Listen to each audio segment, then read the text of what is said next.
আমরা এখন বিদ্যুতের নাম দিয়েছি, বিদ্যুৎ আমাদের অতিথি, মাঝে মধ্যে আসে, থাকে না, উনি চলে যান।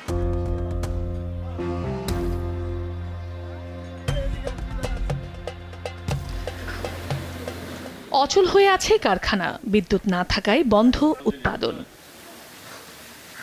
তীব্র লোডশেডিংয়ের ভোগান্তিতে শেরপুর জেলাবাসী। শহরের কয়েকটি গুরুত্বপূর্ণ এলাকায় বিদ্যুতের লুকোচুরি কিছুটা কম হলেও অন্যান্য এলাকার চিত্র বিপরীত। বিদ্যুৎ না থাকায় একদিকে যেমন বাসাবাড়িতে দৈনন্দিন কাজে ব্যাঘাত ঘটছে, অন্যদিকে উৎপাদন ব্যাহত হচ্ছে বিভিন্ন শিল্প কারখানায়। ক্ষোভে বাসিন্দারা বিদ্যুতের নাম দিয়েছে স্বল্প সময়ের অতিথি। গ্রামাঞ্চলের চিত্র আরও ভয়াবহ।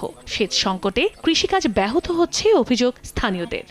কারেন্ট 24 ঘন্টা মনে যায়, 12 ঘন্টায় মনে অফ থাকে, ফ্যান চলে না, লাইট থাকে না, পোলাফোন লেখাপড়া করতে পারে না, মিল ফ্যাক্টরি চলে না।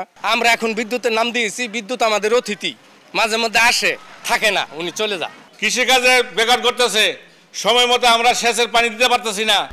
1, 2, 3 ঢাকায় জমি জিতে নিন 100% ক্যাশব্যাক সহ 20 কোটি টাকার পুরস্কার।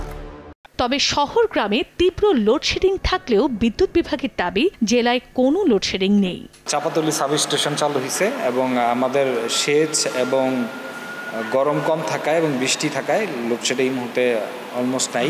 শেরপুরে দৈনিক 57 মেগাওয়াট বিদ্যুতের চাহিদা রয়েছে। সময় সংবাদ, শেরপুর।